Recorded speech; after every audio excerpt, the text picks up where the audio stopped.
मोक्षमार्गस्य नेतारं भेत्तारं कर्मभूभृतां ज्ञातारं विश्वतत्त्वानां वन्दे तद्गुणलब्धये। आचार्य उमास्वामी विरचित तत्वार्थ सूत्र मोक्षशास्त्र। तर ह्याच्यामध्ये आपण बघतोय 6वं सूत्र, प्रमाण नयेरधिगमः। म्हणजे काय सांगितलंय तर प्रमाण आणि नयाच्या द्वारे ज्ञानाची प्राप्ती होते। प्रमाण आणि नय हे दोन काय सांगितले, साधन मार्ग ज्याच्याद्वारे आपल्याला ज्ञान होणार आहे। मग हे जे ज्ञान सांगितले तर हे कुठलं ज्ञान होणार आहे आपल्याला, नियमाने सम्यक ज्ञानाचं हे विषय आहे। म्हणजे इथं मिथ्या ज्ञानाचा वगैरे विषय ह्याच्यामध्ये येत नाही। म्हणजे नय आणि प्रमाणाच्या द्वारे आपल्याला जे ज्ञान होणार आहे तर ते कसं असणार आहे, सम्यक ज्ञानच असणार आहे। मग ही सम्यक ज्ञान 5 कुठली आहेत तर मती, श्रुत, अवधी, मनपर्यय आणि केवल ज्ञान। ही 5 ज्ञान काय आहेत, सम्यक आहेत। आणि दुसरी अजून 3 आहेत, ती कुमती, कुश्रुत आणि कुअवधी। ते कसे आहेत, मिथ्या ज्ञान आहेत। पण त्याचा आता इथं प्रमाण आणि न्यायामध्ये त्याचा संबंध येत नाही, कारण प्रमाण आणि न्यायाच्या द्वारे नियमाने काय होणार आहे तर सम्यक ज्ञानाची प्राप्ती होणार आहे। मग ह्या 5 पैकी जे कुठला असेल तर ते काय असणार आहे, त्याचं ज्ञान आपल्याला ह्या नयाच्या आणि प्रमाणाच्या द्वारे होणार आहे। त्याच्यानंतर मग आपण ह्याचा दुसरी बाजू काल बघितली की प्रमाण आणि नयाच्या द्वारे ज्ञान होतंय, म्हणजेच प्रमाण आणि नय सोडून दुसऱ्या कुठल्याही गोष्टीच्या द्वारे आपल्याला ज्ञानाची प्राप्ती होणार नाही।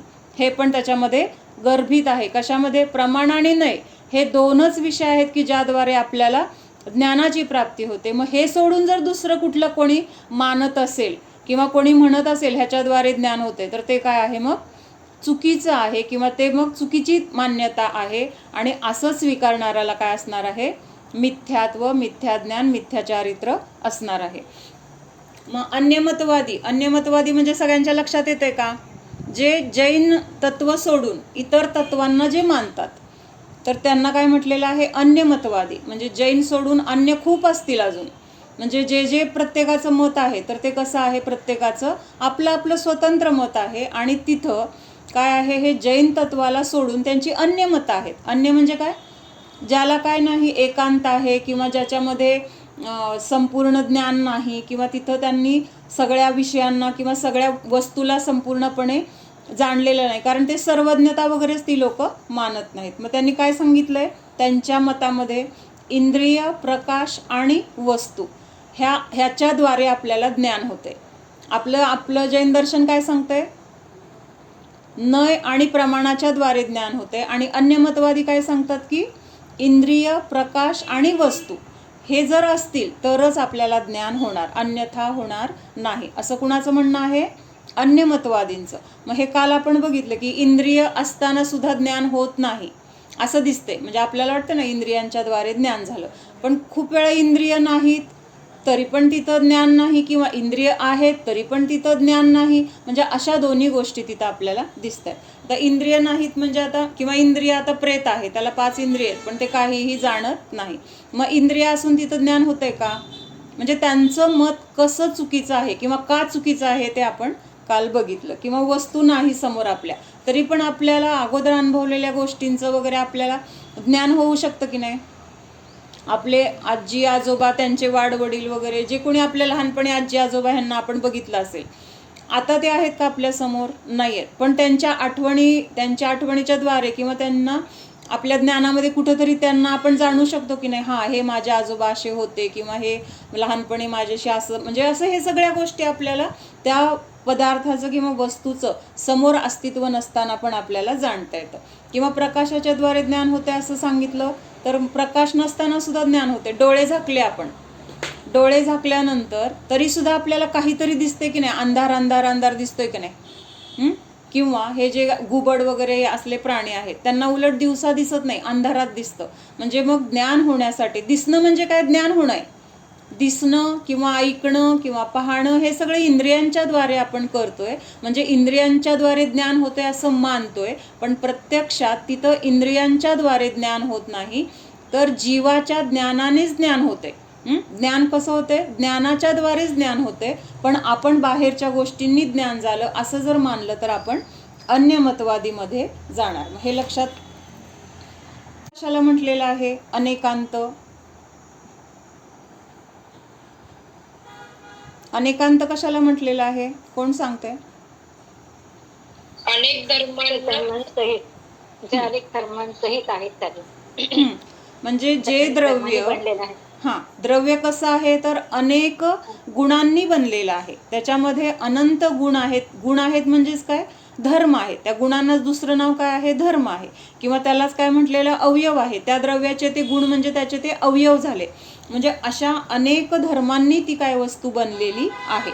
म्हणजेच म्हणून तिथं काय म्हटलेलं आहे, जिथे अनेक धर्म एका ठिकाणी कसे राहतात, परस्पर विरोधी असून सुद्धा एकमेकाला विरोध न करता राहतात. विरोधी म्हणजे काय, प्रत्येकाचं म्हणजे आता समजा आवड वेगळी असेल तर ह्याची आवड काय गोड खाणं आहे, त्याची आवड तिखट आहे, म्हणजे तिथं एकमेकांच्या पेक्षा उलट आहे किंवा वेगळं आहे. त्या अपेक्षेने हे गुणसुद्धा कसे आहेत, प्रत्येकाचं स्वतंत्र कार्य आहे. दुसऱ्या गुणाच्या पेक्षा ह्याचं उलट असेल, नित्य एक आहे धर्म, दुसरा अनित्य धर्म आहे. म्हणजे एक शाश्वतता सांगतो, एक अशाश्वतता सांगतो. मग हे दोन्ही धर्म एकाच द्रव्यामध्ये एकाच क्षेत्रामध्ये अनंत काळासाठी राहतात, तरी सुद्धा ते एकमेकाला विरोध करत नाहीत. म्हणजे नित्य धर्म नित्य धर्माच्या प्रमाणे चालतोय, ते काय अनित्यला तू असं का म्हणत नाही, किंवा अनित्य धर्म नित्य धर्माला काही तिथं अडथळा करत नाही. तर हे काय झालं, अनेकांत स्वरूप असं म्हटलेलं आहे. मग एकांत म्हणजे काय आहे, तर ह्या अनेकांत वस्तूचं जे स्वरूप आहे अनेक धर्मांनी बनलेलं, त्यातल्या एका धर्माला आपण जाणतोय. काय जाणतोय आपण, नेहमीचं उदाहरण, जीव कसा आहे, ज्ञान स्वरूपी आहे.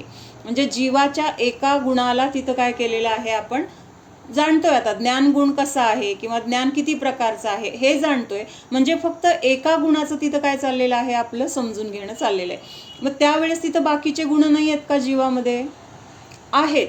पण आता मुख्यता कुठली आहे, ज्ञान गुणाची मुख्यता, त्या दृष्टीने आपण तिथं बघतोय. म्हणून तिथं काय म्हटलेलं आहे, एकांत झाला. एका धर्माचा तिथं आपण अभ्यास करतोय किंवा एका धर्माला जाणण्यासाठी आपण तिथं प्रयत्न करतोय. पण एका धर्माला जाणत असताना त्यावेळेस तिथं असलेले बाकीचे जे गुण आहेत, बाकीचे जे धर्म आहेत, त्याचा आपण तिथं अस्वीकार किंवा निषेध करत नाही. ते धर्म तिथं आहेत, पण तिथं आपण काय करतोय, एका गुणाला जाणते म्हणून त्या गुणाला मुख्य केलं. त्यावेळेस बाकीचे गुण तिथं काय आहेत, गौण रूपाने आहेत, त्यांचं अस्तित्व आपण नाकारलेलं नाही. मग असं जेव्हा एकांत किंवा एका धर्माला आपण बाकीच्या धर्माला गौण करून एका धर्माला मुख्य करून जाणतोय, त्यावेळेस तिथं काय म्हटलेलं आहे, सम्यक एकांत म्हटलेलं आहे. म्हणजे एका धर्माला जाणतोय म्हणून एकांत आहे. आणि सम्यक का म्हटलंय, तर तो धर्म त्यावेळेस तिथं मुख्य केलेला आहे आणि बाकीच्या धर्मांना त्यावेळेस तिथं गौण केलेला आहे, त्यांचा तिथं निषेध केलेला नाही. म्हणजे एकांतमध्ये असं एकांत आपण व्यवहारामध्ये म्हणतो, तो इथं एकांत घ्यायचं नाही. आता समजा भांडणं झाल्यावर काय प्रत्येकजण म्हणत असतं माझंच खरं, माझं. म्हणजे आता समजा दोघांचं भांडण झालं, माझंच खरं म्हणत असताना तो माझंच खरं म्हणतोय, ह्याचा अर्थ काय करतोय, तो समोरच्याची बाजू लक्षात घेत नाहीये किंवा आपलं जे आहे तेवढंच बरोबर असं मानतोय. कदाचित त्याचं पण काहीतरी चुकीचं असेल. मग तिथं काय करतोय, तो एकाच गोष्टीला धरून तेवढंच बरोबर म्हणतोय, बाकी सगळं चूक म्हणतोय. म्हणजे हा एकांत पण कसा म्हटला जाईल, मग चुकीचा एकांत आहे. ह्याला सम्यक एकांत म्हणता येणार नाही. सम्यक कधी येणार, जिथं बाकीच्या धर्मांना पण तिथं स्वीकारलं जातंय. अपेक्षा काय आहे, फक्त तिथं ते गौण रूपाने आहेत आणि एक कुठला तरी मुख्य रूपाने एका गुणाची आपण चर्चा करतोय किंवा त्याला समजून घेतोय. मग असं एका धर्माला धरून जे जाणलं जातं, त्यावेळेस तिथं हे महत्त्वाची त्याची दुसरी बाजू लक्षात घ्यायची, बाकीचे गुण तिथं गौण रूपाने आहेत, त्यांचं अस्तित्व तिथं आहे, फक्त चर्चा आत्ता त्यांची तिथं चालू नाहीये. लक्षात येते हे सगळ्यांच्या, एकांत आणि अनेकांत. ह्याचे आपण 2 प्रकार बघितले होते, अनेकांताचे 2 प्रकार आणि एकांताचे पण 2 प्रकार. म्हणजे सम्यक अनेकांत, मिथ्या अनेकांत. सम्यक एकांत, मिथ्या एकांत. आता हे काय एकांताचं स्वरूप आहे किंवा सम्यक आणि मिथ्या त्याचं काय स्वरूप आहे ते इथं दिलेलं आहे, ते बघूया. सम्यक और मिथ्या अनेकांत का स्वरूप, प्रत्यक्ष अनुमान तथा आगम प्रमाण से अविरुद्ध एक वस्तु में जो अनेक धर्म है, उन्हें निरूपण करने में जो तत्पर है, सो सम्यक अनेकांत है. आता परवा आपण हा विषय घेतला होता, प्रत्यक्ष, अनुमान आणि आगम. लक्षात आहे? प्रत्यक्ष, अनुमान आणि आगम प्रमाण. मग ह्याच्याद्वारे काय केलेलं आहे, एका वस्तूमध्ये जे अनेक धर्म आहेत ते कसे आहेत, अविरुद्ध. अविरुद्ध म्हणजे एकमेकाला विरोध करत नाहीत. आणि ह्यांचं कथन, सर्वांचं कथन, निरूपण म्हणजे काय, कथन करणं किंवा सांगणं. तर हे जे सांगण्यामध्ये जे तत्पर आहे तर तो कुठला आहे, सम्यक अनेकांत म्हटलेला आहे. म्हणजे सगळ्या धर्मांचं तिथं काय आहे, अस्तित्व सांगितलं जातं किंवा स्वीकारलं जातं. त्याला तिथं सम्यक अनेकांत. सम्यक म्हणजे जसं वस्तूचं स्वरूप आहे, जसे वस्तूचे गुण आहेत, त्या सगळ्या गुणांना एकत्रितपणे विरोध न करता कसे आहे त्यांचं स्वरूप सांगणं. तर हे सम्यक अनेकांत आहे. आता प्रत्यक्ष, आगम आणि अनुमान ह्याचं तीनचा अर्थ मी म्हटलं होतं विचारणार आहे. कोण सांगतंय? आणि प्रत्यक्षात आपण ते बघतोय किंवा अनुभव घेतोय हां. ते प्रत्यक्ष. अनुमान किंवा म्हणजे आपण अनुमान लावतो. समजा दोरी आहे, आपण अनुमान लावला की हा हे साप नाही, दोरी असावी. नाही, समोर आहे ना दोरी, आपण प्रत्यक्ष बघतोय. अनुमान म्हणजे काय, ती वस्तू तिथं प्रत्यक्ष नाहीये, पण त्याचं अस्तित्व कुठल्या तरी दुसऱ्या गोष्टीच्या द्वारे आपल्याला लक्षात येते की ज्या अर्थी हे तिथं दिसतंय त्या अर्थी तिथं काय आहे, ती त्या गोष्टीचं अस्तित्व असणार आहे. असं. मग आता ह्याच्यासाठी उदाहरण आपण दूर दिसला म्हणून अग्नी आहे हे समजलं. अनुमान. बरोबर. म्हणजे तिथं अग्नी तर आपल्याला प्रत्यक्ष दिसत नाहीये, पण ज्या अर्थी आपल्याला लांबनं तिथं धूर आलेला दिसतोय, धूर दिसला म्हणजे तिथं अग्नी असल्याशिवाय धूर येणार नाही. म्हणून तिथं काय झालं, अनुमानाच्या द्वारे आपण त्या वस्तूला जाणलं. कुठल्या वस्तूला जाणलं, अग्नीला जाणलं. अग्नीला. धूर आपल्याला प्रत्यक्ष आहे, पण अग्नी तिथं काय आहे, प्रत्यक्ष नाहीये, पण त्या धुराच्या द्वारे अग्नीचं ज्ञान झालं म्हणजे अनुमान केलं आपण. म्हणून तिथं ते अनुमान झालं. आता आगम प्रमाण कशाला म्हटलेलं आहे, म्हणजे शास्त्रात जे लिहिलेलं आहे, जैन शास्त्रामध्ये त्याच्यानुसार आपण त्याला म्हणजे ते सत्य आहे किंवा आहे असं मानून आपण त्याला ग्रहण करतो. बरोबर. म्हणजे हे जे आगम शास्त्र जिनवाणी आहे तर ते आपल्याला खऱ्या भगवंतांची वाणी आहे, दिव्यध्वनीतून हे सगळं आलेलं आहे. आणि त्यामुळे हे कसं आहे, नियमाने योग्यच आहे, जसं आहे तसंच तिथं दिव्यध्वनीमधून आलेलं आहे. त्यामुळं त्याला प्रमाण मानलं. प्रमाण म्हणजे काय, हे बरोबरच आहे असं तिथं मानणं, तर ते काय आहे, आगम प्रमाण. आता आगम प्रमाणामध्ये कुठल्या गोष्टी येणार की ज्या आत्ता आपल्याला समोर अस्तित्वात पण नाही आणि त्यांचं आपण अनुमान पण करू शकत नाही. धुराच्या द्वारे अग्नीचं अनुमान करू शकलो, तसं इथं ह्या गोष्टींचं अनुमान पण करता येत नाही आणि त्या गोष्टी आपल्याला समोर पण नाहीत. मग कुठल्या गोष्टी बघितल्या होत्या आपण, स्वर्ग, नरक. आत्ता आपण त्यांचं अनुमान पण करू शकत नाही किंवा त्यांना प्रत्यक्ष पण पाहू शकत नाही. जेव्हा आपण तिथं जाणार तेव्हा ते आपल्याला प्रत्यक्ष असणार आहेत. पण आज मनुष्य गतीमध्ये नरक किंवा स्वर्ग किंवा सिद्धशिला आपल्याला हे सगळं दिसतंय का, आपण अनुमान तरी करू शकतोय का. मग त्याच्यासाठी इथं भगवंतांनी सांगितले, त्यांच्या वाणीमध्ये हे आलंय म्हणजे हे स्वरूप असं आहेच असा पक्का विश्वास आपल्याला असणं आणि त्याद्वारे त्या गोष्टींना स्वीकारणं, ह्याला म्हटलेलं आहे आगम प्रमाण. किंवा आता राम वगैरे कृष्ण होऊन गेले, आदिनाथ भगवान होऊन गेले, महावीर भगवान होऊन गेले, आपण त्यांना पाहिलंय का, आत्ता त्यांचं आपण अनुमान करू शकतो का, शास्त्रामध्ये सांगितलंय. किंवा काही जशी परंपरेने आपण आहोत म्हणजे आपले आजी आजोबा, त्यांचे वडील असं सगळं असणार आहे, तसं हे सगळ्या परंपरेला पण आपण ह्याद्वारे आपण काय करतोय, जाणतोय. म्हणून त्या गोष्टीला आगम प्रमाण असं म्हटलेलं आहे. मग ह्या तीन गोष्टीच्या द्वारे आपण काय करतोय, जे जाणतोय तर तिथं काय आहे, ते संपूर्ण वस्तू इथं काय म्हणजे अनेक धर्म असलेली ती वस्तू जिथं आपल्याला सांगण्यात येते ते काय आहे, सम्यक अनेकांत आहे. प्रत्येक वस्तू निज स्वरूप से है, पर रूप से नहीं. आत्मा स्वरूप से है, पर स्वरूप से नहीं. पर उसके स्वरूप से है, आत्मा के स्वरूप से नहीं. इस प्रकार जानना सो सम्यक अनेकांत है. सांगितलंय. म्हणजे आता हे थोडं कसं झालेलं आहे माहिती का, त्यांचे महावीर भगवान वेगळे, आपले महावीर भगवान वेगळे असं नाहीये. पहिली गोष्ट त्यांच्या महावीरांनी सांगितलंय आपल्यामध्ये असं. महावीर भगवान एकच होतं, त्यांनी सांगितलेलं तत्व पण एकच आहे, पण त्यांनी आपापल्या विचाराने त्याला ग्रहण केले. मग जे चुकीचं ग्रहण केलंय ते झाले मिथ्या, आणि जे आहे तसं ग्रहण करतोय ते आहे सम्यक. मग आता त्यांनी जे सांगितलं ना, आमच्या महावीरांनी सांगितलं की मुनी, आरिका, श्रावक, श्राविका हे मोक्षाला जाणार आहेत. तर एकतर ते मोक्षाला जाणार नाही आहेत. दुसरी गोष्ट त्यांनी काय सांगितली सांगू का? पंचम काळाच्या शेवटपर्यंत जैन धर्म राहणार आहे. हा जैन धर्माचं अस्तित्व कधीपर्यंत आहे? पंचम काळाचं शेवटपर्यंत हे असणार आहे. मग त्यावेळेस आपल्या जैन धर्माचं प्रतीक म्हणून तिथं कोण असणार आहे त्यावेळेस? म्हणजे जैन धर्म आहे, मग कोण असणार आहे त्यावेळेस जैन धर्माचं पालन करणारं किंवा सांगणारं? तर एक मुनी, आरिका, श्रावक, श्राविका हे चतुसंग त्यावेळेस तिथं असणार आहेत. म्हणजे त्या शेवटच्या पंचम काळाच्या शेवटी असणार आहेत, आणि हे सगळे नियमाने सम्यक दृष्टी असणार आहेत. इथंपर्यंत लक्षात आलं? सम्यक दृष्टी तर आहेत. आणि आता पंचम काळाचा शेवट आलाय, 3 दिवस राहिलेत काहीतरी. मग तो कल्की म्हणून राजा आहे. कल्की आणि उपकल्की असे एक अन्यायी क्रूर राजे असतात. मग 1000 वर्षानंतर कल्की होतो आणि 500 वर्षानंतर उपकल्की होतो. म्हणजे असा तो एक नियमच आहे. मग तेव्हाचा जो कल्की राजा आहे किंवा उपकल्की असेल, तर त्यांनी काय केलं की प्रत्येकाकडून कर वसूल करायचा असा नियम त्या राजाचा. मग तिथं ह्या राज्यामध्ये सगळेजण कर देतात का, असा प्रश्न त्यांनी आपल्या मंत्र्याला विचारला. मग मंत्री काय म्हणाला, हो सगळे देतात, फक्त एक संघ आहे की जे, किंवा असे एक साधू आहेत की जे आपल्याला कर पण देत नाहीत आणि पैसे पण देत नाहीत, दुसरी कुठली वस्तू पण ते देत नाहीत. मग राजाने विचारलं का नाही देत? तर तो म्हणला त्यांच्याकडे काहीच नसतं, ना त्यांना घर आहे, ना कपडे आहेत, ना कुठला परिग्रह आहे, ते सगळे असे काय आहेत, त्यागी आहेत. मग असं म्हटल्यानंतर राजा म्हणतो असं कसं, काहीतरी त्यांच्याजवळ असेल, ते जगतायत, मग कशावर जगतायत?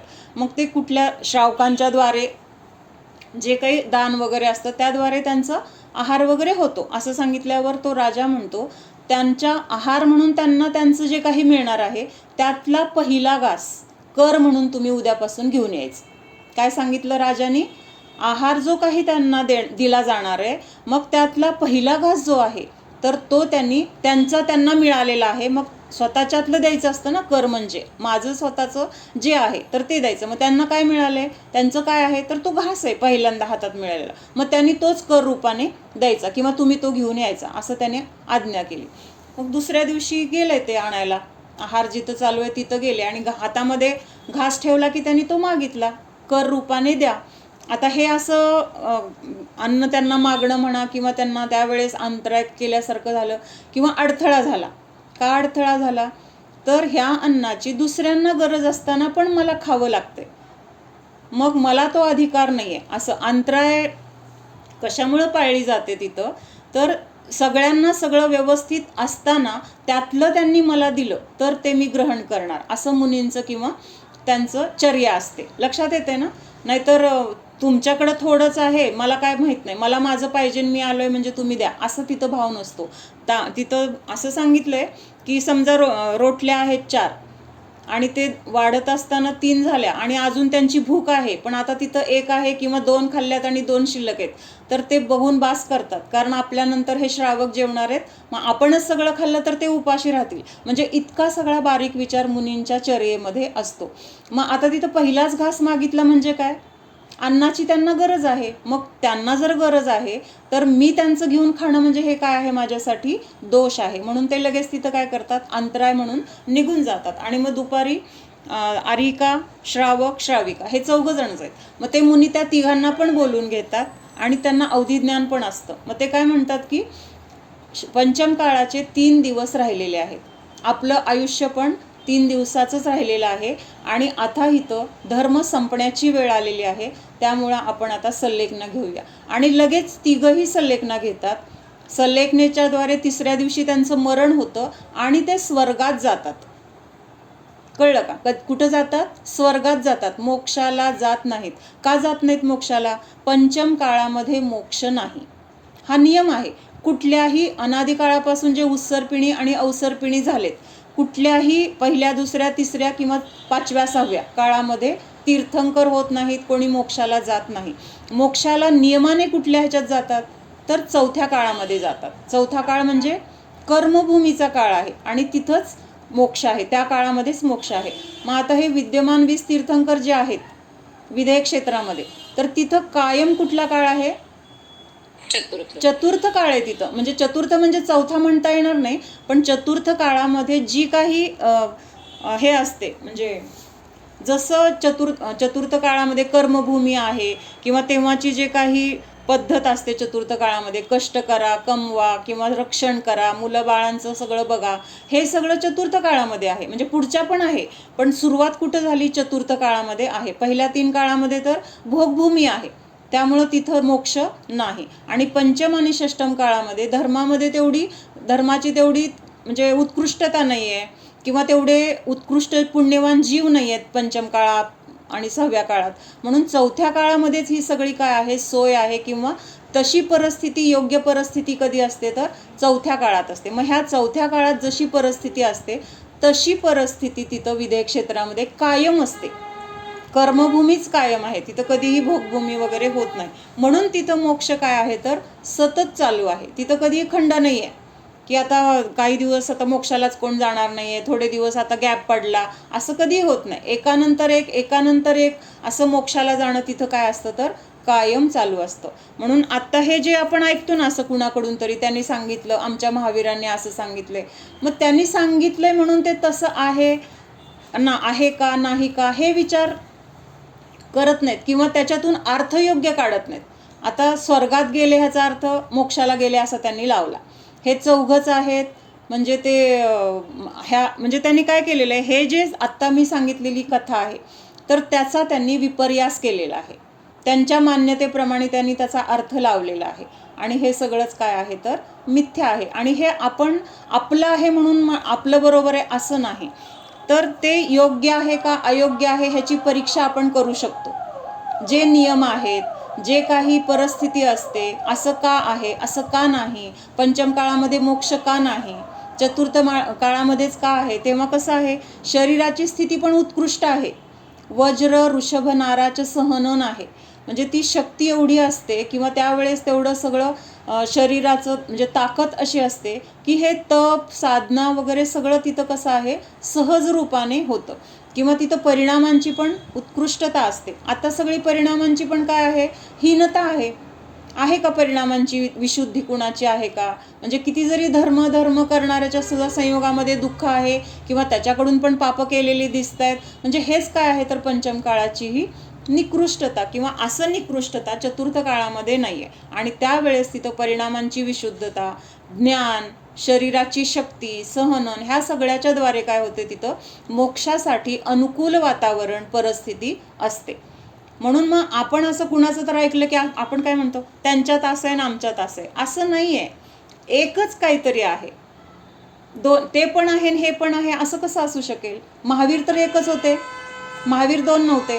मग त्यांच्या महावीर म्हणजे कुठले महावीरांनी सांगितलं आणि आपले महावीर म्हणजे कुठले महावीरांनी सांगितलं? हा विचार आपण करायला पाहिजे. आणि शक्य असेल तर हे असं आहे हे आपण सांगायला पण पाहिजे. पटतंय का प्राजक्ता? वर्णन आहे ह्याच तत्वार्थामध्ये, तर त्यात म्हणजे 4थ्या वगैरे अध्यायामध्ये असेल त्यावेळेस मी तुम्हाला हे सगळं डिटेलमध्ये वाचून दाखवणार आहे. हे कल्की वगैरे आत्ता सांगितलं ना, हा सगळा प्रसंग डिटेलमध्ये आपण तेव्हा वाचून बघणार आहोत. ठीक आहे. तर आता आपण अनेकांत बघत होतो. तर अनेकांताचं स्वरूप काय सांगितलं? जिथं 2 आता सम्यक अनेकांतमध्ये काय येणार? उदाहरण त्यांनी कसं दिलं त्याचं सांगते मी, की एक धर्म आणि त्याचा विरोधी धर्म अशा दोघांचंही कथन जेव्हा एकत्रितपणे सांगितलं जातं मग अनेक झालं ना. तिथं एक सोडून जे आहेत त्याला अनेक म्हटलं जातं. 2 असतील, 4 असतील, संख्यात असंख्यात अनंत. मग आता इथं त्यांनी काय सांगितलंय? प्रत्येक वस्तू निजरूप से है पररूप से नाही. म्हणजे अस्ति पण झालं आणि नास्ती पण झालं. का मामा, मुलगा, वडील, काय अजून दुसरं कुठलं जे काही संबोधन असेल ते केलं जाईल, पण व्यक्ती तीच आहे की नाही? तसं इथं म्हणजे असं म्हणजे तिथं काय आहे? तर वेगळे वेगळे अनेक धर्मांना तिथं स्वीकारलं जाते. आता उदाहरण इथं काय दिलंय?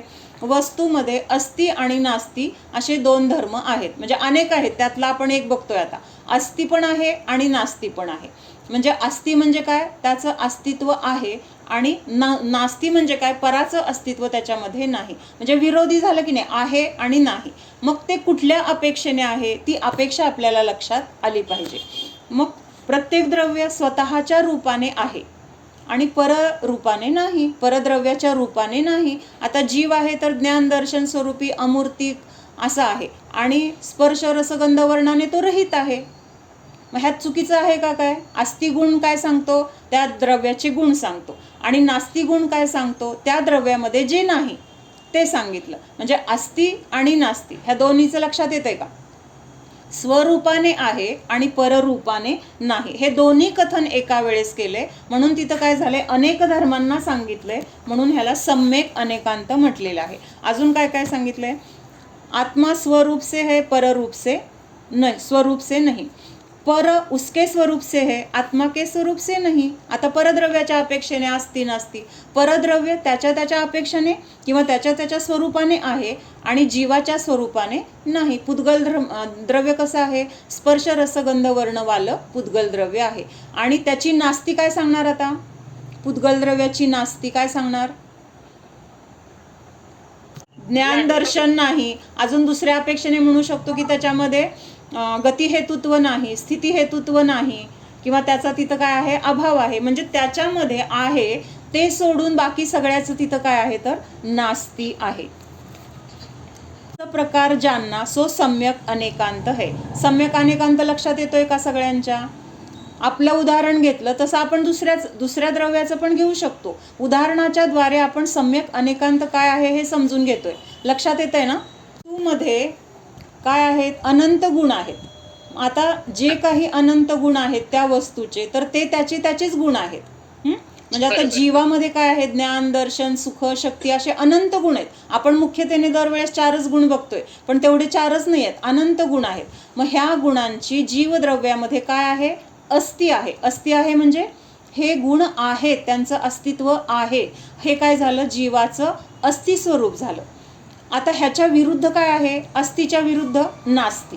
मग जीवामध्ये काय नाही आहे, तर हे ज्ञान दर्शन आदी अनंत गुण सोडून बाकीच्या द्रव्यांमध्ये असलेल्या सगळ्या गुणांची जीवामध्ये काय आहे, नास्ति आहे. नास्ति आहे म्हणजे जीवामध्ये स्पर्श रसगंध वर्ण नाही, जीवामध्ये गती हेतुत्व नाही, जीवामध्ये स्थिती हेतुत्व नाही, जीवामध्ये अवगाहन हेतुत्व नाही, जीवामध्ये परिणमन हेतुत्व नाही.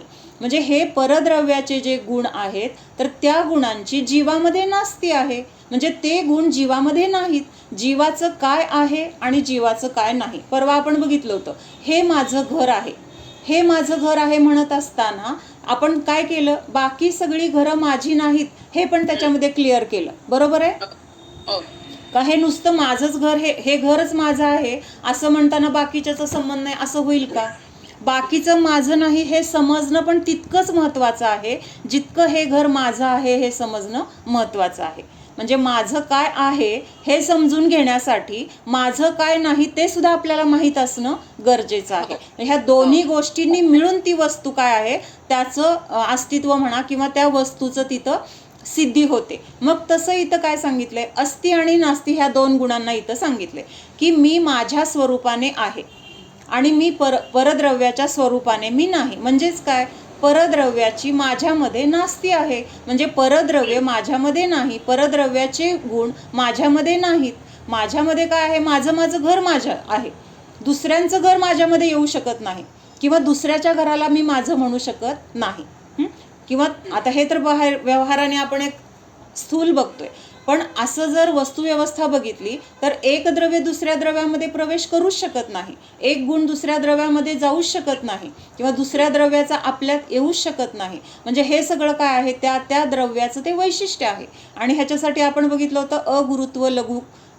अगुरु लघुत्व नावाचा जो गुण आहे, तर तो काय करतोय, आपल्या द्रव्यातले गुण बाहेर जाऊ देत नाहीये आणि बाहेरच्या द्रव्यातले गुण आपल्यामध्ये येऊ देत नाही. म्हणजे वॉचमन काय करतो, आपल्या घरातल्या वस्तू कोण चोरून नेऊ देत नाही आणि बाहेरचं कोणी आत येत असेल तर त्याला पण येऊ देत नाही. म्हणजे तसं काय आहे, आपण आपल्या अस्तित्वाने आहोत आणि आपण परद्रव्याच्या अस्तित्वाने नाही आहोत. आता हे तर आपण स्थूल बघितलं. आता सूक्ष्म अजून ह्याच्या पुढे जाऊन बघायचं म्हटलं तर एका जीवामध्ये दुसऱ्या जीवाची पण काय आहे, नास्ती आहे. मी माझं एक जीवतत्व आहे. आणि बाकीचे जे जीव आहेत त्या सगळ्या जीवांचे माझ्यामध्ये अस्तित्व आहे का? जरी ज्ञान गुण समान आहे, दर्शन गुण समान आहे, एका जीवामध्ये जे गुण आहेत तेच सेम दुसऱ्या जीवामध्ये पण आहेत, किंवा जेवढे जीव आहेत त्यांच्यामध्ये पण तेवढे सगळे समान गुण आहेत. काहीही कमी नाही आहे, जास्त नाही आहे, फरक नाही आहे. तरी सुद्धा तिथं काय सांगितलंय, एका जीवामध्ये दुसऱ्या जीवाची पण काय आहे? नास्ती आहे. कारण ते पण एक स्वतंत्र जीवद्रव्य आहे आणि त्याचे गुण त्याच्यामध्ये आहेत. त्याचे गुण माझ्यात येत नाहीत, माझे गुण त्याच्यात जात नाही आहेत. म्हणजेच काय आहे, त्या जीवद्रव्याची किंवा दुसऱ्या जीवांची सुद्धा माझ्यामध्ये नास्ती आहे. माझं जे जीवद्रव्य जीवतत्व आहे तेवढंच माझं आहे. लक्षात येते का? जेवढं माझं वैभव आहे, सगळ्यांच्या घरात पैसे आहेत पण माझ्या घरातले पैसेच माझे आहेत. दुसऱ्याच्या घरातले पैसे माझे होऊ शकतील का? नाही आहे, संबंधच नाही आहे. तसं हे काय आहे, जरी जीव सगळे समान असले, ज्ञान वगैरे सगळे गुण समान असले, तरी पण ज्या त्या जीवाचं जे ते गुणांचं वैभव हे त्याचं स्वतंत्र आहे. त्यांची माझ्यामध्ये नास्ती आहे, माझी त्यांच्यामध्ये नास्ती आहे, त्यांची अस्ती त्यांच्यामध्ये आहे, माझी अस्ती माझ्यामध्ये आहे. तर हे सगळं समजून घेणं, परस्पर विरोधी गुण झाले की नाही हे, तरी पण एकमेकांना तिथं काही अडथळा नाही. गुण्यागोविंदाने राहत आहेत. तुझं अस्तित्व तू सांभाळ, माझं मी सांभाळणार. ह्याच्यामुळं काय होतं, तिथं सुखाने किंवा गुण्यागोविंदाने राहू शकतात. जेव्हा आपण एकमेकाला बाधा करायला जातो ना, की हे असं का तसं का, माझ्या मनाप्रमाणे वाग, त्यावेळेस तिथं काय होतं, मग वाद विवाद किंवा तिथं राग द्वेष वगैरे होतात. मग ही स्वतंत्रता आत्ता आपण जे आपण आत्ता तत्व बघतोय किंवा जे गुण आत्ता अस्ती नसतीच्या निमित्तात आपण बघितले, तर ते जर आपल्या जीवनामध्ये आपण उतरवलं किंवा त्यानुसार आपण जर प्रत्येक गोष्टीकडे बघत गेलो किंवा ज्याचं त्याचं स्वतंत्र अस्तित्व आहे, मी त्याच्यामध्ये बदल लुडबुड करायची काय कारण आहे, असा जर आपल्याला विचार प्रत्येक वेळेस राहिला तर तिथं आपलं कुणाशी विसंवाद होणार नाही. लक्षात येते का? आपलं काम कुठंपर्यंत आहे? अगदी व्यवहाराने म्हटलं तर कर्तव्य जबाबदारी म्हणून आपल्याला जे करायचे ते तर करायचंच आहे, पण ते करत असताना त्या समोरच्या व्यक्तीची पण स्वतंत्रता आपण लक्षात ठेवायला पाहिजे. मी सांगायचं काम केलं पण ऐकायचं का नाही ह्याच्यासाठी तो व्यक्ती, तो जीव स्वतंत्र आहे. माझ्याप्रमाणेच त्याने ऐकायचं म्हणलं की मग काय होतं, तिथं त्याला पण मान्य नसतं, ऐकलं नाही म्हणून आपल्याला पण त्रास, त्याला पण त्रास, आणि ह्याच्यामुळं काय होतं, मग विसंवाद होतात. पण हे जर आपण समजून घेतलं, त्याची अस्ती त्याच्यामध्ये आहे, त्याची अस्ती माझ्यामध्ये नाही, आणि त्यामुळं त्यांनी त्याच्या स्वतंत्रतेने जसं योग्य असेल तसंच होणार आहे किंवा तसं परिणमन होण्याची योग्यता आहे तसं होईल, असं हे सगळी स्वतंत्रता समजली तर आपल्याला दुःखच होणार नाही. खूप महत्त्वाचा विषय आहे हा. म्हणजे आपल्याला अगदी वाटतं की काय अस्ती नास्ती आहे किंवा ते अनेकांत ह्याला म्हणतात, त्याचं ज्ञान झालं, पण प्रत्यक्षात त्याचा आपल्या जीवनामध्ये अतिशय मोलाचा उपयोग आहे. लक्षात येते का? आणि हे आपल्याला स्वीकारायला जमलं पाहिजे. आता आपल्याला इथं समजलंय, त्याचा अर्थ समजलाय, त्याचं ज्ञान झालंय किंवा ते बरोबर आहे हे पण आपल्याला कळलंय, पण प्रत्यक्षात जेव्हा घटना घडतात तेव्हा आपल्याकडून तसं व्हायला पाहिजे, ते जास्त महत्त्वाचं आहे. आणि ते जेव्हा आपल्याला जमलं ना, मग आपल्याला कोणीही जगातलं सगळेजण एकत्र येऊन दुःखी करायचं म्हणलं तरी दुःखी करू शकणार नाहीत. कारण आपल्याला वस्तुस्वरूप समजलेलं आहे आणि आपल्याला नक्की काय आहे कसं आहे हे समजल्यावर कोण आपल्याला येऊन काय करू शकणार आहे? कोणाच्यामध्ये तेवढी ताकद आहे की मला दुःखी करेल? अगुरु लघुत्व गुण आहे ना, तो कुणाला आपल्यामध्ये येऊन त्रास देऊच शकणार नाही. सगळं बाहेर त्यांनी काहीतरी केलेलं आहे, म्हणजे बाहेर हालचाली दिसत आहेत, बाहेर शब्द ऐकायला येतात, बाहेर काहीतरी आपल्या मनाविरुद्ध घटना दिसत आहेत, आणि त्या घटनेकडे बघून आपण म्हणतोय की त्याच्यामुळं मला दुःख झालं. म्हणजे दुःख त्या वस्तूंनी दिलं नाही किंवा वस्तूमध्ये दुःख नाही, आपल्या मानण्यामध्ये जी चूक आहे त्या चुकीमुळं आपल्याला दुःख आहे. म्हणजे हा अनेकांत म्हणून महत्त्वाचा आहे, आणि हे अनेकांताचं स्वरूप फक्त आणि फक्त जैन धर्मामध्ये आहे. आणि इतर लोकांनी काय केलेलं आहे, ह्या अनेकांतामधलं, म्हणजे आता उदाहरणार्थ अनेकांत म्हणजे अनेक फांद्या असलेलं मोठं झाड आहे, इतक्या फांद्या आहेत त्याला, इतक्या फांद्या आहेत की आपण मोजू शकत नाही. मग अन्यमतवादींनी काय केले, ज्याला जे आवडेल त्यांनी ती एक फांदी पकडायची आणि एवढी फांदी म्हणजेच धर्म, त्या हत्तीसारखं तेवढा तो अवयव म्हणजेच धर्म, असं काय केलेलं आहे, त्यांची मान्यता आहे. म्हणजे त्यांनी एकतर ते सखोल अभ्यास केलेला नाही किंवा त्यांना ते जाणून घ्यायची पण इच्छा नाही आहे, जेवढं त्यांना समोर वाटतंय तेवढ्यालाच ते सत्य समजून त्याचाच ते धर्म म्हणून स्वीकार करतात, त्याचाच प्रचार करतात. आणि मग ज्यांना जैन धर्माचं पण ज्ञान नाही त्यांना काय वाटते, मग ते ऐकले की हां ते पण बरोबर आहे, कारण तो एकांत जो आहे तो त्या झाडाची फांदीच आहे. पण त्यावेळेस बाकीच्या फांद्यांना त्यांनी नाकारले हे लक्षात येत नाही. आपल्या लक्षात येते का, एका फांदीला धरलं, ती फांदी त्या झाडाची मान्य आहे, पण ती फांदी म्हणून तेवढंच नाही आहे ना अनेकांत. बाकीच्या फांद्यांचं काय, त्याचा अस्वीकार, त्याचा निषेध ते करतायत हे आपल्या लक्षात येत नाही.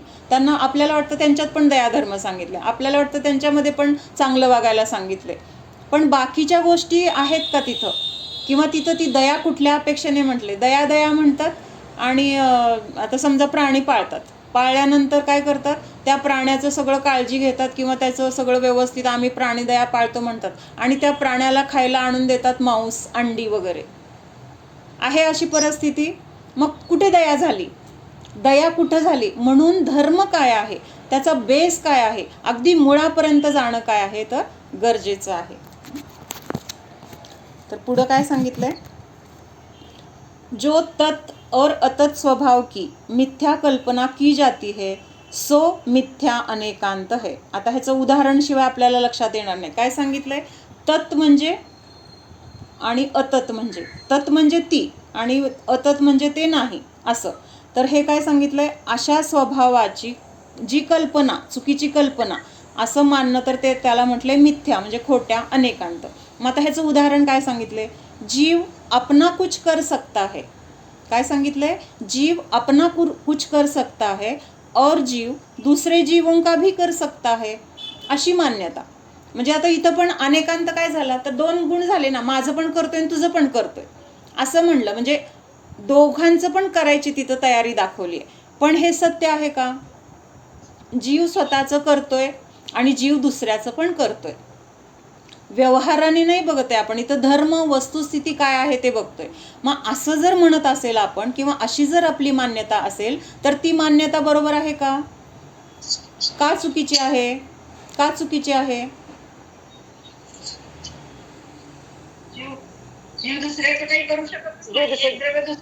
हां हां, मग हे मूळ तत्व असताना किंवा हे वस्तुस्वरूप असं असताना तिथं काय म्हणलं जातंय, जीव स्वतःचं पण करतोय, जीव दुसऱ्याचं पण करतोय, जीव जीवाचं पण करतोय, जीव शरीराचं पण करतोय.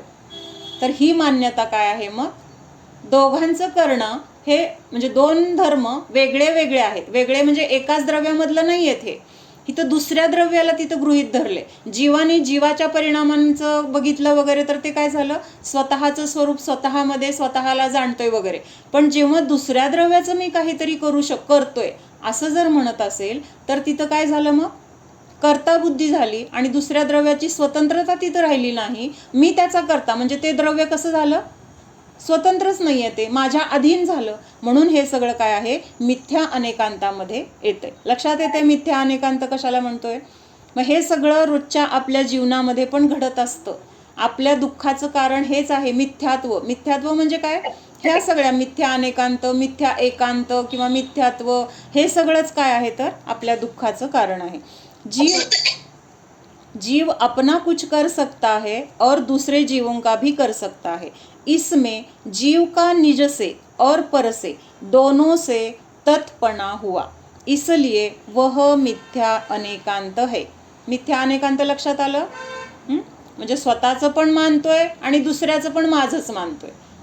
म्हणजे हे जीव स्वतःचं, मी जीव आहे पण मानतोय, शरीर पण माझंच आहे किंवा शरीर म्हणजे पण मीच आहे असं मानतोय. म्हणजे स्वतःचं तर स्वतःचं आहेच, पण दुसऱ्याचं पण माझं म्हणल्यानंतर तिथं काय होतंय, दुसऱ्या द्रव्याची स्वतंत्रता संपली, दुसऱ्या द्रव्याचा कर्तेपणा आपण घेतला.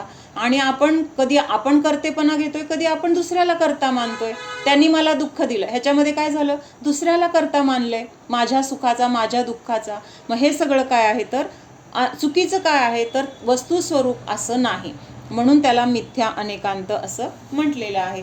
आता सम्यक आपण म्हणताना झालं की ते व्यवहाराने असं बोललं जाणार, पण तो मुलगा आणि आई एकच आहेत का, ते वेगळेच आहेत. आता वरचं रूप काय करतोय आपण, त्याच्यामध्ये साम्य काय आहे बघतोय किंवा साम्य नाही हे बघतोय. पण तिथं आपण असं मिथ्या कल्पना काय झाली, त्याच्यामध्ये मिथ्या, त्याच्या मागची हेतू काय झाला असं मला विचारायचंय. मुलगा आईसारखा आहे म्हणजे आईने मुलाला निर्माण केलं,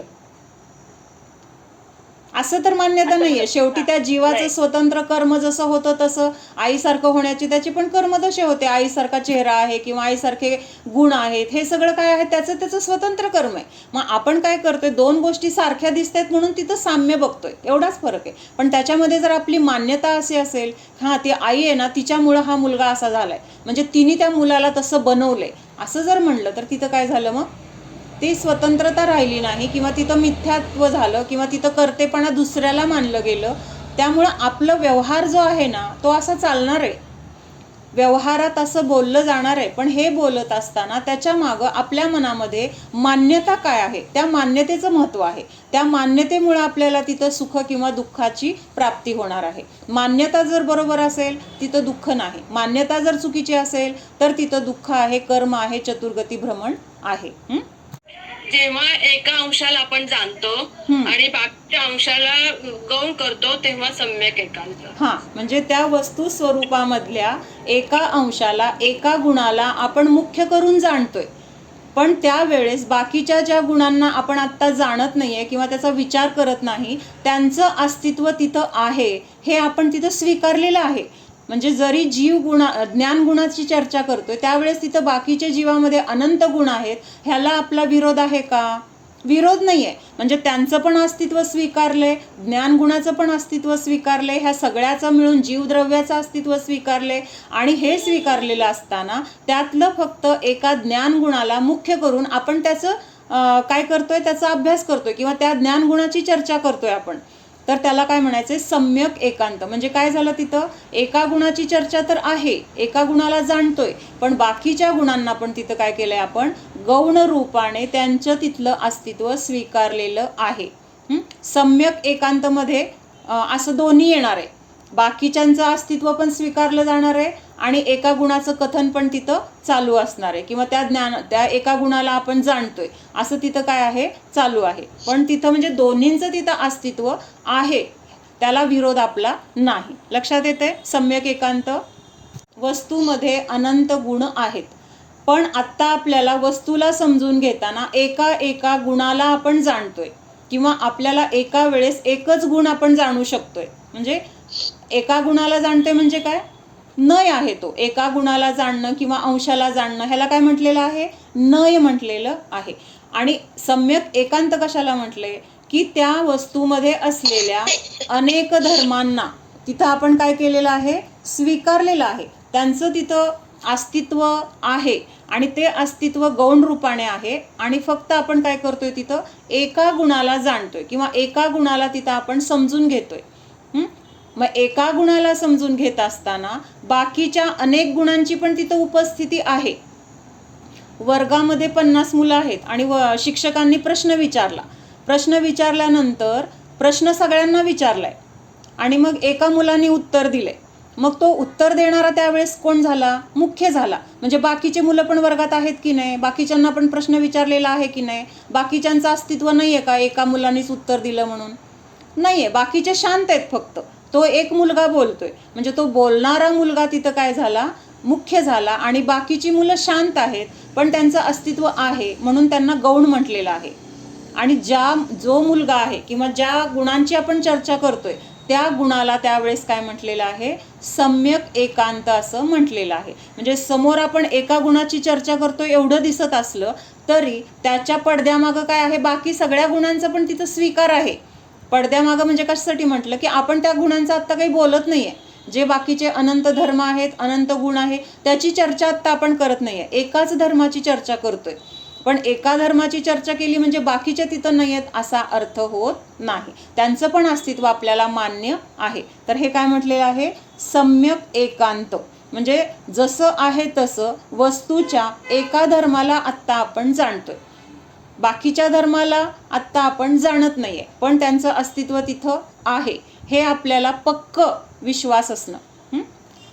वस्तू म्हणा किंवा त्या वस्तूमध्ये असलेले जे विरोधी गुण आहेत त्यांना एकाच वेळेस आपण स्वीकारतोय.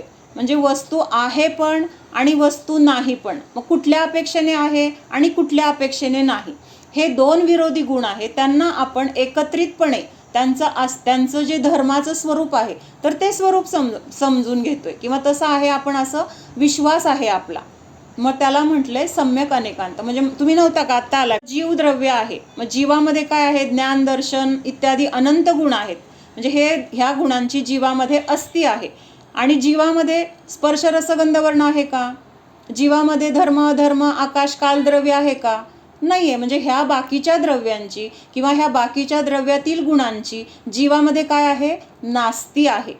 म्हणजे जीवामध्ये जीवाचे गुण आहेत पण जीवामध्ये परद्रव्य नाही किंवा परद्रव्याचे गुण नाहीत. जसं हे घर माझं आहे, हे घर माझं आहे ह्याचा अर्थ काय होतो दुसरा, की हे घर सोडून बाकीचं जे आहे ते माझं नाही. म्हणजे तिथं आस्ती काय, हे घर माझं आहे हे आस्ती, आणि बाकीचं माझं नाही हे काय झालं, माझं नाही आहे म्हणतोय ना, त्यामुळं तो नास्तित्व गुण पण माझ्यामध्ये आहे.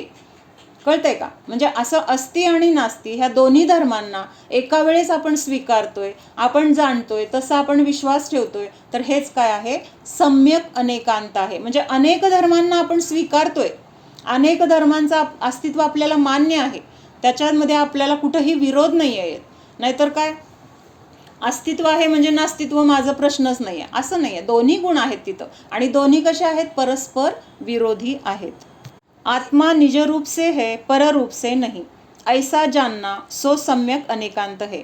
आत्मा निज रूप से है पर रूप से भी है, ऐसा जानना सो मिथ्या अनेकांत है. म्हणजे एकाच उदाहरणावरून सम्यक काय आहे आणि मिथ्या काय आहे हे दोन्ही सांगितले. लक्षात येते का? म्हणजे आत्मा स्वतःच्या स्वरूपाने आहे, पररूपाने नाही, असं जाणलं तर तिथं काय आहे, सम्यक अनेकांत आहे. आणि आत्मा स्वतःच्या रूपाने पण आहे आणि परद्रव्याच्या रूपाने पण आहे असं मानलं तर ते मिथ्या झालं. का मिथ्या झालं, तर असं वस्तुस्वरूप नाहीच आहे. वस्तुस्वरूप नसताना आपण तसं मानलं तर ते काय झालं, मग चुकीचं झालं, खोटं झालं. म्हणून त्याला मिथ्या अनेकांत म्हटलेलं आहे. आत्मा अपना कुछ कर सकता है, शरीर आदि पर वस्तुओं का कुछ नहीं कर सकता, ऐसा जानना सो सम्यक अनेकांत है. कळलं का?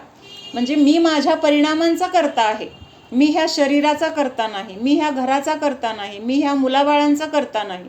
करता म्हणजे त्यांचं जे जे आपण करतोय असं मानतोय, मी त्यांना खाऊ पिऊ घातलं, मी मोठं केलं, मी शिकवलं, मी हे दिलं, मी ते दिलं, मी सांभाळलं, असं जे जे काही आपण म्हणतोय ना मी परद्रव्याचं, तर तिथं काय झालं, ते मिथ्या आहे. का मिथ्या आहे, तर माझा आत्मा सोडून बाकीचं सगळं पर आहे माझ्यासाठी. आणि जसं मी स्वतंत्र आहे तसं ते परद्रव्य सुद्धा कसं आहे, स्वतंत्र आहे. त्याच्यामध्ये पण अगुरु लघुत्व गुण आहे, की जो त्याच्या गुणांची रक्षा करतोय, त्याच्यातलं बाहेर काही येऊ देत नाही, बाहेरचा आत काही जाऊ देत नाही. मग आपण त्या परद्रव्याचं कसं काय करू शकणार? पण असं नसताना असं मानलं तर तो काय झाला, मिथ्या अनेकांत झाला. आत्मा के शुद्ध भाव से धर्म होता है, शुभ भाव से नहीं होता, ऐसा जानना सो सम्यक अनेकांत है. धर्म म्हणजे काय, वस्तूचा स्वभाव, शुद्ध स्वरूप, जसं आहे तसं स्वरूप. तर हे जे आहे तर त्याला जाणल्यानंतरच खरा धर्म आहे. ते सोडून शुभ भावमध्ये धर्म नाही, असं आपलं पक्क निर्णय, काय पक्का विश्वास, तर हे काय आहे, सम्यक अनेकांत आहे. आत्मा के शुद्ध भाव से धर्म होता है और शुभ भाव से भी धर्म होता है, ऐसा जानना सो मिथ्या अनेकांत है. कळतंय का?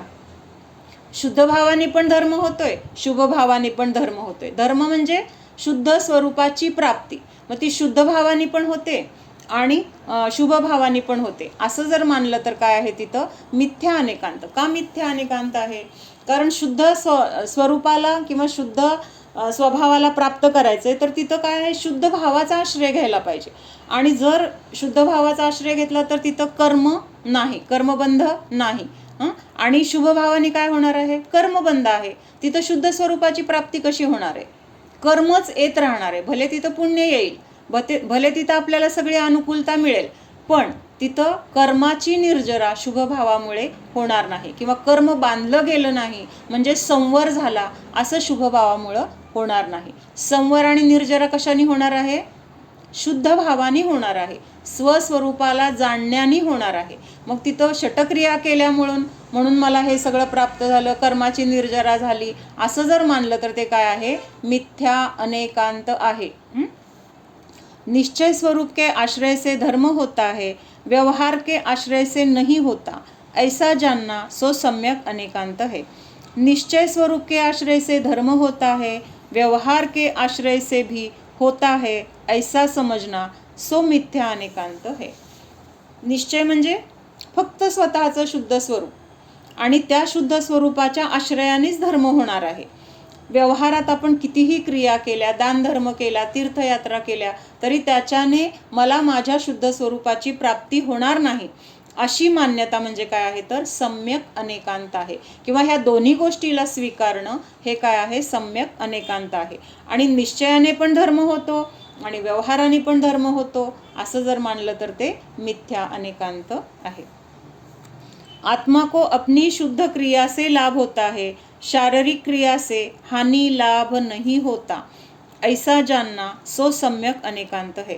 म्हणजे मला जर सुख पाहिजे तर मला माझ्या शुद्ध स्वरूपाच्या आश्रयाने सुख मिळणार आहे। माझ्या घरामध्ये गेल्यानंतर मला तिथं सुरक्षितता पाहिजे, ते सगळं व्यवस्थित पाहिजे तेव्हा मिळणार आहे। आणि मग मी जर असं मानलं आणि दुसऱ्याच्या घरात गेल्यानंतर मला ह्या गोष्टी मिळणार नाहीत, हा आपल्याला विश्वास, हे बरोबर आहे की नाही?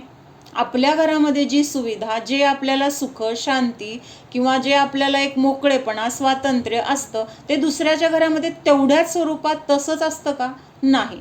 मग असं जर जेव्हा आपण मानतोय की माझं सुख माझ्यामध्ये आहे, माझ्या आश्रयाने आहे, पराच्या आश्रयाने नाही, असं जेव्हा मानलं जातं तर तेव्हा तो सम्यक अनेकांत झाला। आणि आपण काय म्हणणार, माझ्या घरामध्ये पण मला सगळं मिळतंय, दुसऱ्याच्या घरामध्ये पण मला सगळं मिळतंय, असं जर मानलं तर ते काय झालं, मिथ्या अनेकांत झाला। एक वस्तु में सदा स्वतंत्र वस्तुत्व को सिद्ध करने वाली परस्पर दो विरोधी शक्तियाँ सत असत, तत् अतत, नित्य अनित्य, एक अनेक इत्यादि को प्रकाशित करे सो सम्यक अनेकांत है। म्हणजे वस्तू कशी आहे, स्वतंत्र आहे आणि सदा के लिए म्हणजे कायमसाठी स्वतंत्र आहे। थोडे दिवसापूर्वी बंधनात होती, आता स्वतंत्र झाली, परत बंधनात जाईल, असं होत नाही। तर असं जे वस्तूचं स्वतंत्र स्वरूप आहे, तर त्या स्वतंत्र स्वरूपामध्ये प्रत्येक गुण कसा आहे, त्याच्या विरोधी गुणाला धरून आहे किंवा विरोधी गुणांनी सहित आहे, असं जे जाणणं आहे, तर त्याला काय म्हटलंय, सम्यक अनेकांत। म्हणजे वस्तू नित्य पण आहे, वस्तू अनित्य पण आहे। नित्य कुठल्या अपेक्षेने, त्याचे गुण कायम आहेत, अनादि अनंत आहेत, आणि पर्याय कसे आहे, एका क्षणाला नष्ट होणारी आहे। म्हणजे उत्पन्न झाली तर दुसऱ्या समयाला ती नसते, म्हणजे तिथं काय झाली, तिची क्षणिकता, अनित्यता तिथं दिसून आली। पण गुण कसे आहेत, पहिल्या पर्यायामध्ये पण होते, आत्ताच्या पर्यायामध्ये पण आहेत, किंवा अजून अनंत काळानंतर पण गुण कसे आहेत, असणार आहेत। म्हणजे ते नित्य आहेत आणि पर्याय अनित्य आहे, हे दोन परस्पर विरोधी धर्म स्वीकारले जातात। किंवा एक आणि द्रव्य कसं आहे, एक आहे द्रव्य, जीवद्रव्य एक आहे, पुद्गल एक स्वतंत्र द्रव्य आहे, पण त्याच्यामध्ये गुण किती आहेत, अनंत आहेत। म्हणजे द्रव्य एक आहेत, गुण अनंत आहेत, म्हणून तिथं अनेक झाले। किंवा पर्याय किती आहेत, अनंत आहेत, म्हणून तिथं पर्याय पण अनंत झाल्या। म्हणजे एक आणि अनेक दोन्ही कुठं आलेत, एकाच द्रव्यामध्ये आलेत। लक्षात येते ना? एक पण कुठली पण पर्याय, सगळ्या पर्याय पण आता वर्तमानात जरी वर्तमानातली घेतली तरी ती पण कशी आहे म्हणेपर्यंत नष्ट झालेली आहे। म्हणजे ती अनित्य परिणामान होतं, त्याची पर्याय घ्यायची। हा, प्रत्येक द्रव्याची, जीवाची पर्याय म्हणजे आता ज्ञान गुणाची पर्याय, आता आपल्याला काय मती ज्ञानाचं कुठली पर्याय आहे, आता उत्पन्न झालेली पुढच्या क्षणात नष्ट होते। त्याच्यानंतर दर्शन गुणाची, म्हणजे असं आता जीवाचं हे प्रत्येक द्रव्याचं आपण प्रत्येक गुणांचं म्हणू शकतो की ह्या गुणाची ही पर्याय होती, अज्ञानरूप पर्याय होती, ती नष्ट झाली आणि ज्ञानरूप पर्याय उत्पन्न झाली। परत ती ज्ञानरूप पर्यायामध्ये जेवढं ज्ञान होतं त्याच्यापेक्षा जास्त उघाड पुढच्या पर्यायामध्ये झाला। पहिलं पर्याय परत नष्ट झाली, त्याच्यापेक्षा ज्ञानाचा तिथं उघाड झाला। म्हणजे काय झालेलं आहे, तिथं पहिली पर्याय नष्ट झाली तरी दुसरी पर्याय उत्पन्न होते, नष्ट होते। म्हणजे पर्याय रूपाने ते दिसत असलं तरी पर्याय प्रत्येक कशी आहे, वेगळी आहे, नवीन आहे। पहिली नष्ट होऊन दुसरी उत्पन्न झालेली आहे। आणि गुण मात्र काय आहेत, ज्ञानगुण तोच आहे, आधी अज्ञान रूपाने होता, आता तिथं ज्ञानरूप त्याची पर्याय आहे। पण ज्ञानगुण कसा आहे, कायम आहे, तिथं त्याच्यामध्ये बदल नाही। किंवा पुद्गलामध्ये काय होतं, हिरवा रंग होता, नंतर परत थोडं पिवळट झाला, परत आणखीन पिवळा झाला, डार्क पिवळा झाला, म्हणजे असं तिथं काय झालंय, वर्णगुण कायम आहे पण त्याची पर्याय बदलते. म्हणजे पर्याय किती झाले मग, अनंत झाल्या. आणि गुण किती आहे, वर्णगुण एकच आहे. त्या वर्णगुणाच्या अशा वेगळ्या वेगळ्या पर्याय उत्पन्न होत आहेत. म्हणून तिथं काय सांगितलं, एक आणि अनेक अशा सगळ्या धर्मांना जे काय करतो तर स्वीकारतो, प्रकाशित करतो, तर तो सम्यक अनेकांत आहे. एक वस्तु में दूसरी वस्तु की शक्ति को प्रकाशित करके एक वस्तु दो वस्तुओं का कार्य करती है ऐसा मानना सो मिथ्या अनेकांत है. म्हणजे एका वस्तूने दुसऱ्या वस्तूचं काम केलं असं मानलं तर तिथं काय झालं, ते मिथ्या अनेकांत आहे. एका द्रव्यामध्येच कर्ता कर्म संबंध असतो. कर्ता कर्म संबंध म्हणजे जे द्रव्य आहे तर त्याचं परिणमन त्याच्या स्वतःच्या परिणमनानेच होते, ते दुसऱ्या कुणामुळं होणार नाही. मग आपण जर असं म्हणजे हे जर वस्तूचं स्वातंत्र्य आहे तर मग प्रत्येक द्रव्य स्वतंत्र असताना दुसऱ्याचं परिणमन किंवा त्या वस्तूचं कार्य मी केलं, त्या वस्तूचं परिणमन मी केलं असं जर आपण मानत असेल, म्हणजे माझं पण मी बदललं आणि त्याचं पण बदललं, माझं पण मी काय केलं, कल्याण केलं आणि दुसऱ्याचं पण मी कल्याण केलं असं मानत असेल तर तो मिथ्या अनेकांत आहे.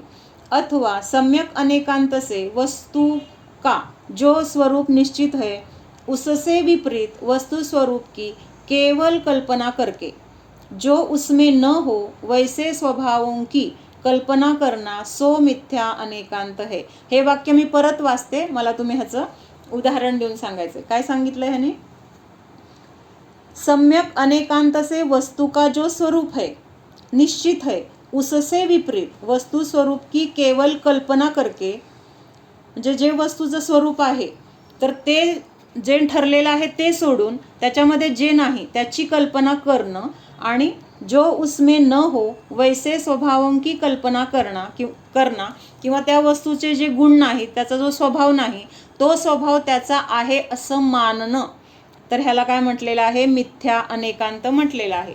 ह्याचं उदाहरण मला तुम्ही देऊन सांगा. हे आत्ताचं वाक्य कळलं का तुम्हाला? अजून शरीर म्हणजे आत्मा म्हणजे शरीर. इथं काय सांगितलंय, आत्मा म्हणजे आपण दुसऱ्या वस्तूला आपलं मानतोय. इथं त्यांनी काय सांगितलंय, त्या वस्तूमध्ये ते गुण नाहीत आणि आपण त्या वस्तूमध्ये ते गुण आहेत असं मानतोय. जीवामध्ये ज्ञान गुण आहे पण शरीरात ज्ञान गुण नाहीये. बरोबर. मला वाटतं माझ्या शरीराला ज्ञान आपण असं मानतो की शरीरात म्हणजे शरीर जाणतो असं मानणे. बरोबर. इंद्रियातर्फे जाणतो. हे वाक्य पाहिजे होतं मला. म्हणजे ज्ञान कुठं आहे, जीवामध्ये ज्ञान आहे, पण आपण मानतोय काय की इंद्रियामधून मला ज्ञान होतं. डोळे असले तरच मला दिसणार, कान असलं तरच मला ऐकू येणार. मग हे झालं आपला मिथ्या अनेकांत. त्याच्यामध्ये ते गुण नाहीत आणि आपण त्याच्यामध्ये ते गुण आहेत. ह्याच्यापेक्षा पण अजून महत्त्वाचं मला वाटतं ते मी सांगते की आपण ह्या 5 इंद्रियांच्या द्वारे सुख आहे असं मानतोय. 5 इंद्रियांच्या द्वारे मला सुख मिळतंय, हे भोग मिळाले तरच मी सुखी होणार. आणि कशाच्या द्वारे मानतोय, इंद्रियांच्या द्वारे, शरीराच्या द्वारे. मग ह्या इंद्रियांमध्ये, ह्या शरीरामध्ये सुख नावाचा गुण आहे का, आहे का? मग त्याच्यामधून ते कसं मिळणार, मीठ आहे आणि मिठामधून मला साखर पण, त्याच्यातून साखरेची गोडी मला मिळणार असं मानलं आपण तर त्याच्यातून आपल्याला गोडी मिळणार आहे का? किती त्यातलं मीठ टाकलं नंतर आपलं दूध गोड होणार आहे. म्हणजेच काय आहे, ज्याच्यामध्ये जे आहे, जे त्याचं निश्चित स्वरूप आहे ते न समजता त्याच्यामध्ये आपण दुसरी कल्पना करतोय, दुसरे गुण त्याच्यामध्ये आहेत असं समजतोय आणि ह्या कल्पनेलाच काय म्हटलंय, मिथ्या अनेकांत. मग आपण मिथ्या अनेकांतवादी आहोत की नाही? ह्या 5 इंद्रियांमुळे मी सुखी. जर मला खायला चांगलं मिळालं तर मला सुख होते, जर मला पाहिजे तेव्हा झोपायला मिळालं तर मला तिथं छान वाटतंय. म्हणजे ह्या शरीरातून आपल्याला सुख येतंय अशी आपली चुकीची कल्पना आहे. सुख नावाचा गुण कुठं आहे, जीवामध्ये आहे, तो शरीरामध्ये नाहीच आहे. शरीरामध्ये सुखगुण असतं तर ते प्रेताला पण ते सुखाची अनुभूती झाली असती, दुःखाची अनुभूती झाली असती. ज्या क्षणी शरीराला सोडून जीव निघून जातो त्या क्षणी त्या शरीराला कशाची काय जाणीव होते का? काहीच नाही आहे राहिलेलं. ज्ञान नाही आहे, सुख नाही आहे, दुःख नाही आहे, वेदना नाही आहे, कुणी काय वाईट बोललं त्याचं काय हे नाही आहे, सुख दुःख नाही आहे. म्हणजेच काय आहे तर आपण आपली परीक्षा करण्यासाठी हे इथं एवढं त्यांनी खुलासेवार सांगितलेलं आहे. जीव अपने भाव कर सकता है, पर वस्तु का कुछ नहीं कर सकता, ऐसा मानना सम्यक अनेकांत है. जीव सूक्ष्म पुद्गलों का कुछ नहीं कर सकता, किंतु स्थूल पुद्गलों का कर सकता है, ऐसा जानना सो मिथ्या अनेकांत आहे. कारण एक पुद्गल छोटा परमाणू असेल किंवा मोठा स्कंद असेल, त्याचं परिणमन त्याच्या योग्यतेने होणार आहे. त्या परिणमनाचा आपण करता नाही, तर हे मानणंच काय आहे, सम्यक अनेकांत आहे. ओम सावधान जाणा, हा मी शुद्ध जीव आहे, जाणणारा आहे, मात्र जाणत आहे. जाणणे सोडून मी अन्य काहीही करणारा नाहीच. जाणा, स्वतःच्या स्वतंत्र स्वरूपाला जाणा. हा मी स्वतंत्र आहे, स्वाधीन आहे. माझे परिणमन माझ्यामध्ये माझ्याद्वारेच होते. माझ्या परिणमनासाठी परद्रव्याची गरज नाही. परद्रव्य माझे परिणमन करू शकतच नाही. परामुळे मी सुखी, परामुळे मी दुःखी, ही मान्यता इथेच नष्ट होते. मी स्वतंत्र आहे, कोणी मला सुखी दुःखी करू शकतच नाही. जाणा, मी देखील परद्रव्याचं परिणमन करू शकत नाही. परद्रव्य देखील स्वतंत्र आहे, स्वाधीन आहे. परद्रव्याचे परिणमन त्याच्या योग्यतेनेच होते. जाणा, कर्ता बुद्धी इथेच नष्ट होते. मी फक्त जाणणारा आहे. परद्रव्याचा